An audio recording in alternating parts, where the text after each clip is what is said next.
Bora falar de economia doméstica aqui no RF com você? Atenção mulheres, hein? Um estudo da Confederação Nacional do Comércio revelou que as mulheres brasileiras estão com a corda no pescoço quando o assunto é pagamento de despesas. Segundo a pesquisa, em janeiro de 2024, cerca de 79% das mulheres no país tinham dívidas a pagar e mais de 30% das rendas mensais iam diretamente para quitar empréstimos. Números aí assustadores, né? E é por isso que hoje temos a honra de receber o gestor financeiro e professor Rogério Araújo, que vai falar aí sobre esse assunto, né? Seja muito bem-vindo, Rogério. Muito obrigado, é sempre muito bom estar aqui. É um prazer te receber. Pra gente começar aí, né? Eu queria saber se existe um porquê das mulheres estarem mais propensas, né, a esse endividamento. Esse número é muito alarmante, né? Muito grande. Isso, é um número muito alto, mas assim, a gente não pode levar em consideração que são só mulheres, né? A gente tem mulheres e também tem muito homem que não está conseguindo pagar as contas. O número é muito grande para as mulheres, mas assim, tem uma dificuldade que está sendo gerada, claro, pela situação econômica, pela condição do país, então está trazendo uma condição mais desafiadora para as pessoas. E aí, no geral, esses 30% das mulheres que levam dinheiro só para pagar as contas, 30%, é um número até que bom dentro do orçamento mensal. Nesse caso aí, né, esses 30% representa, então, os empréstimos que elas fazem para conseguir quitar as contas. Já vou aproveitar e puxar um outro gancho nessa pergunta. É inteligente fazer isso? Assumir uma outra dívida para pagar as que tem atualmente? Então, o endividamento de até 30% do salário é o recomendado para que você não entre numa dívida não pagável mais. Sabe aquela dívida que você não consegue pagar mais? É aquela dívida que você passa dos 30% do seu orçamento e de repente não consegue mais ter controle sobre ela. À medida que as pessoas têm uma dívida que chega até 30% do seu orçamento, ou um endividamento de até 30%, ele é muito saudável ainda. O que é importante fazer? De repente renegociar essas dívidas que tem e colocar tudo em uma só, prolongar um pouco mais o prazo e com isso diminuir esse percentual, né? De repente você está pagando, sei lá, R$500 de prestações, né? Chama os credores, coloca todo mundo junto e faz esse pagamento cair para uns 350. E aí coloca um prazo maior. Então você vai pagar isso em um ano, de repente paga em 1 ano e meio, paga em 2 anos, mas diminui o valor da parcela para que você tenha um orçamento mais controlado. E isso vai levar com que as famílias tenham mais controle, principalmente as mulheres. Pois controle melhor, menos gasto no endividamento, fica melhor para poder pagar as contas. O Rogério, então, aí já trouxe uma dica. Daqui a pouco a gente reforça e fala mais sobre isso. Mas antes eu gostaria de saber, né? O endividamento, quando ele se torna uma bola de neve, qual que é o primeiro sinal, assim, que a pessoa precisa estar atenta para entender que já chegou num ponto que precisa ali dar uma parada, né? Parar de gastar um pouco, dar uma segurada e conseguir primeiro colocar as contas em dia, Rogério? Então, quando a pessoa começa a ver que ela não vai conseguir pagar as dívidas ou que ela está deixando de fazer alguma coisa essencial e começa a viver só em prol de pagamento de dívida.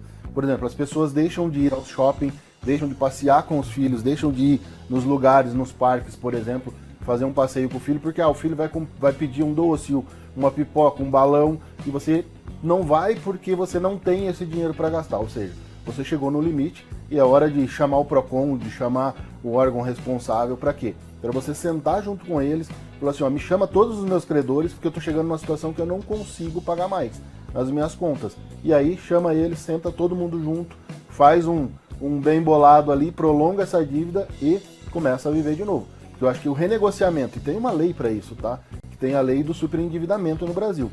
Que as pessoas têm o direito de chamar os credores para negociar e colocar as dívidas em dia. E aí você fazendo isso, volta a viver normalmente, volta a passear com o filho, volta a ter uma condição mais saudável. É muito importante as pessoas terem dignidade também, né? Nas suas vidas. Com certeza. Tocou aí num ponto importante, então, essa questão aí do que é essencial, né? Lazer entra nessa conta. Muitas pessoas deixam de lado e não incluem aí, mas isso é válido. Sim, o lazer é uma das principais coisas, porque hoje a gente vive num mundo onde as pessoas começam a ter muita depressão, e muito dessa depressão é porque a falta de lazer. As pessoas deixam de ter o lazer porque, não, eu tenho que pagar a conta, eu tenho que comprar isso, tenho que comprar aquilo outro, e acaba deixando de lado o lazer, e o lazer é super importante para as pessoas também. Olha só, gente. Vou aproveitar então, né, que o Rogério está aqui respondendo pra gente. Eu quero aproveitar para chamar a sua participação aqui conosco. Manda a sua dúvida no nosso WhatsApp, hein? Daqui a pouco ele vai responder aqui pra gente. Mas vamos seguindo aqui enquanto o pessoal vai mandando as dúvidas. Eu queria saber quais são as estratégias práticas aí, né, focando ainda nas mulheres, para tentar sair, né, dessa bola de neve que se torna aí uma dívida muito grande que perde o controle na hora de pagar. Então, o primeiro passo é algo que eu aprendi com a minha mãe, por exemplo. A minha mãe fez um processo junto comigo que ela dizia assim: tudo que você ganhar, Rogério, marca no topo de uma página do caderno. Então, tudo que eu recebo vai no topo ali, o valor total. E depois embaixo eu vou escrevendo o que eu gastei durante o mês. Então, um controle das contas ali no caderno, lápis e papel. E no final ela dizia: esse número tem que dar positivo, tem que sobrar alguma coisa. Se esse número não sobra nada ali, talvez você esteja usando demais o limite do cartão especial, do cheque especial, talvez esteja usando o limite do cartão de crédito, e aí já é hora de parar e voltar para uma renegociação e começar a colocar em prática uma outra realidade, que é de repente controlar essas contas, essas dívidas, e aí voltar para negociar com o banco, com alguém do gênero. Nossa, então esse seria aí o primeiro passo, o mais básico de todos, anotar de fato todos os gastos. Rogério, quando a gente fala, né, desses gastos, uma bala, por exemplo, precisa entrar ali naquele orçamento, ou não precisa? Tudo tem que estar naquele orçamento, porque se você deixa de colocar alguma coisa fora do orçamento, fica fora desse orçamento, automaticamente é aquela válvula de escape para você começar a se endividar. Tá? Então eu coloco tudo, as contas de água, de luz, telefone, os gastos com a família. Mas o lanchinho do final de semana eu não vou colocar ali. E aí, um lanchinho hoje, outro amanhã, outro depois, e aí vai entrando no endividamento que não está no controle. E aí para você, naquela conta, no caderno, parece que tem dinheiro, mas não tem. E aí você está usando o limite do cartão, você de repente está entrando no cheque especial. Olha só que interessante. Então, e para as pessoas, né, que já têm as dívidas, no caso, como é que elas fazem para renegociar essas dívidas? Você já comentou aí que é interessante elas mesmas terem, né, a primeira, tomar partido ali e ir atrás dos credores, é isso o primeiro passo? É isso, as pessoas colocarem no caderno e principalmente fazer essa conta, né, que a gente já falou aqui, 30% até 30% do seu ganho, ele ir para você quitar dívidas ou para você pagar aquilo que está de parcelado, é interessante. Então, pegar isso e fazer essa conta. Quanto é que eu ganho? R$1.000 por mês? Então, R$300 de prestações é o interessante. Tá passando disso, quando você coloca no caderno, você vai visualizar, você vai conseguir ver isso com clareza. Então, se está passando desses R$300, é hora de começar a sentar e chamar, tá em R$500, R$600, tá complicado. Então, já complicou o orçamento. É hora de chamar os credores, sentar e falar: olha, eu não vou conseguir pagar daqui para frente, então vamos negociar, vamos baixar esse valor dessas prestações, mesmo que fique um pouquinho mais longo, mas consiga pagar, consiga controlar. Olha que legal. Vamos então para a primeira participação do pessoal de casa que está mandando aqui para a gente. Olha só, a Miriana Alencar perguntou assim: como não usar o cartão de crédito como uma extensão do salário? Pergunta muito boa aí da Miriana, né? Porque é muito difícil. Isso. A maioria das pessoas que entram no endividamento, elas acreditam que o limite do cartão é uma extensão do salário, do ganho mensal. E aí o interessante é que você tem que olhar para o cartão de crédito como crédito. É uma dívida que você está adquirindo.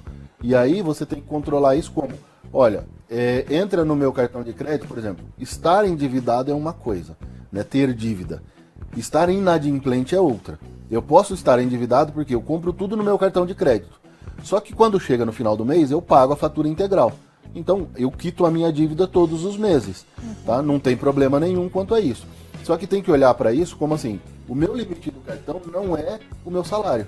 Porque geralmente o que a gente ganha, o limite do cartão é maior. Porque quanto mais a gente gastar, mais a operadora vai aumentando. Porque se você deixar de pagar, tem uma taxinha de juros lá, que eles vão embutir logo no primeiro mês 13%, né? E depois vão parcelar com juros de 2% ao mês. Ou seja, a pancada é grande. Se você olhar num período de 10 anos, você vai pagar 20% de juros, mais 13% do primeiro mês. São 33% de juros em um único cartão, ou seja, num único ano.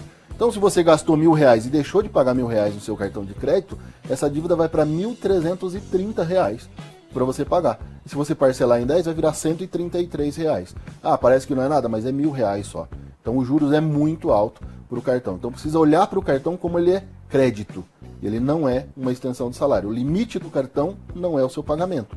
Então, tem que ter essa folhinha lá do caderno de novo. Quanto é que eu ganho, quanto é que eu estou gastando de cada coisa. Porque aí você vai ter essa noção de que você está usando o limite do cartão de crédito ou o cartão de crédito como uma extensão do salário. Uma extensão, e aí tem que tentar se controlar, né? Pelo menos ali nos primeiros meses para conseguir entrar no eixo e não gastar tanto no cartão de crédito quanto o seu salário. E se já tiver nessa situação, é importante ir até o banco, senta lá no banco com o gerente, negocia isso e faz o parcelamento, né? Para que você tenha uma parcela menor e a partir daqui comece a controlar o seu endividamento no caderno aí, no lápis e papel, justamente para não entrar nessa condição de novo. Com certeza. Vamos para a próxima participação aqui com a gente. Olha só, a Lara Souza falou assim: parcelei minhas compras e tudo virou uma bola de neve. Como sair dessa situação? Acho que já até respondeu um pouquinho, mas reforça para a gente. Não, eu acho que é importante, como ela já parcelou, é interessante ela voltar nos lugares onde ela fez o parcelamento e dizer: gente, as parcelas ficaram altas ainda, eu não vou conseguir pagar. A lei de endividamento que tem no Brasil, ela garante esse direito para ela, para que ela volte ao local e diga: olha, eu não vou conseguir pagar, não tenho condições de continuar pagando nesse valor. Então é preciso que essa parcela fique menor. Não é você se encaixar na parcela do que você estava endividado, do que você fez do ajuste para você, da renegociação. É as parcelas que tem que adequar ao seu modo de vida, ao seu pagamento. Então é muito importante você procurar a instituição financeira, ou se não for uma instituição, foi vários lugares, você procura um PROCON, procura algum órgão de defesa do consumidor e pede para eles que você precisa conversar para poder baixar esse parcelamento. Dessa forma, você volta a ter controle sobre as suas contas.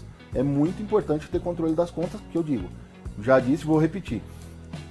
Ter controle das contas é ter dignidade, é poder viver tranquilo. Viver tranquilo e ter uma condição, pelo menos de fazer um lazer no final de semana, um passeio com o filho, com alguém que você ama, é muito importante. É mais importante do que ter uma conta lá e não controlá-la. Com certeza. Agora eu quero saber, né? Como que a gente faz no quesito, na necessidade de investir no futuro financeiro, por exemplo, né? Com as demandas de curto prazo do endividamento. Como é que a pessoa consegue ali controlar isso e começar a ter uma reservinha de emergência, por exemplo? O importante de falar da reserva de emergência é que tem muita gente que diz assim: precisa poupar 10% do salário. Eu não consigo nem pagar as contas. Como é que eu vou poupar 10% do salário? É importante as pessoas terem a consciência de que elas vão renegociar e com isso poupar, mesmo que seja 1%, 2%, né? Não precisa ser os 10% logo de cara, mas poupar um pouco, guardar um pouquinho. Mesmo, ganho R$1.000, quanto é que eu posso poupar, Rogério, para iniciar? Renegociou as dívidas? Renegociei. Estou com a dívida controlada. Então começa a guardar R$10. Nem que seja 10 esse mês, 20 no mês que vem, 50 daqui 6 meses, mas você tem um controle de que, olha, nesses primeiros 3 meses eu vou guardar R$10 e guarda. Nos próximos 3 eu vou guardar 20 e vai guardando dessa forma, R$10 a cada 3 meses você vai subindo na sua forma de poupança, você em 2 anos, 3 anos tem uma quantia boa. Qualquer coisa que aconteça, um desemprego de repente, uma situação de emergência, de uma doença ou de alguma coisa que aconteça dentro da família, você tem como recorrer a esse dinheiro e sai desse endividamento. Mas, de novo, é importante renegociar o endividamento, a dívida, para não continuar nele. Com certeza. E tem também a questão do hábito, né? Você comentou aí de guardar R$10, que para muitos pode parecer que é pouco, mas ali você vai construindo um hábito, né? Ao longo aí dos meses, guardando de pouquinho em pouquinho, ao longo do tempo você consegue guardar uma quantia maior, muitas das vezes. Outra questão que eu gostaria de tocar com você agora é em relação a um objetivo maior. Por exemplo, a pessoa já controlou ali as suas dívidas, né? Tá mais tranquila e tem um objetivo, por exemplo, de comprar um carro. O que você recomendaria? A pessoa assume um financiamento, precisa guardar pelo menos metade do dinheiro, por exemplo, para conseguir dar entrada? Ou você acha que tudo bem entrar num financiamento, depende ali de quanto ela vai, né, depender do salário dela, a porcentagem? Eu acho que entrar num financiamento desde que você vai usar o carro para uma economia no trabalho, por exemplo. Quanto que eu gasto se eu for de ônibus, se eu estiver indo numa condução, se eu estiver usando algum outro meio de transporte para ir para o trabalho. Se eu tiver o carro, quanto é que eu vou gastar? Então, ela tendo essa conta, é importante, de repente, ela entrar num financiamento, sim, pagar e entrar pagando a parcela. Por quê? O grande vilão do financiamento do automóvel é que você compra um carro de R$50.000, financia 70, paga esses 70 mil e quando você for vender o carro vale 30. Então você praticamente pagou 2 carros no final daquele carro que você está vendendo. Então a perda é muito grande para esse caso do financiamento do automóvel. Se fosse pensar, se não for para trabalhar ou para produzir algo, não entre no financiamento para ter um carro, não. Olha só, vale a pena então guardar aí, esperar mais um pouquinho, né? Vamos para a próxima participação aqui com a gente. Olha só, Simone Gonçalves está perguntando assim: vou receber um dinheirinho extra. Vale mais a pena tentar investir ou pagar as dívidas? Bom, se as dívidas estiverem controladas dentro do orçamento, foi lá, renegociou e a dívida de fato está dentro do orçamento, faça o investimento. Guarde esse dinheiro, invista e pague as prestações de acordo com o que está lá feito dentro do seu planejamento orçamentário. Se não, vai lá e quita as dívidas e começa um planejamento daí para poupar. Então, quitou as dívidas, quanto é que você pagava de dívida por mês? Né? De repente 200, 300 reais? Agora esses 200, 300 reais é poupança para fazer o fundo de emergência. Olha que bacana. Vamos para a última participação aqui com a gente, que o nosso tempo infelizmente está acabando, mas vamos ver a Helenilda Gomes. Ela perguntou assim: é verdade que a dívida caduca depois de alguns anos? Olha, a dívida ela sai do sistema de endividamento, porém o banco pode reapresentar essa dívida. E aí, por exemplo, se você está endividado faz 4 anos e meio, e aí o banco ou a instituição vai lá e reapresenta essa dívida num novo título, ou seja, ela cancela aquele título com 4 anos e meio e reapresenta o título de novo. Vai demorar mais 5 anos para esse título sair desse registro novo. E se ela fizer isso a cada 4 anos, esquece, a dívida não vai caducar, você vai ter essa dívida enquanto ela estiver sendo registrada. Olha só que interessante, então tem que tomar cuidado aí com essa história, né? Agora, só pra gente finalizar então, Rogério, reforça pra gente, né, qual o primeiro passo quem tá em casa aí, que tá endividado, precisa fazer para conseguir sair desse endividamento, dessa bola de neve? Vamos lá, o primeiro passo, minha mãe me ensinou isso, ela ainda tinha só o 6º ano, aí depois ela me acompanhou na escola e a gente acabou fazendo o 1º grau junto. Anotar o quanto se ganha no topo de um caderno. E aí, desse total que você ganha, começa a marcar os seus endividamentos embaixo, o quanto você está gastando. E no final, esse saldo tem que ser positivo. Se ele for negativo, pense aí no fazer um refinanciamento ou ajustar essa conta junto com seus credores para poder voltar à normalidade. Eu acho que o passo é esse. É isso aí. Obrigada pela participação, Rogério. Foi um prazer ter você aqui hoje. Muito obrigado. É um prazer estar aqui.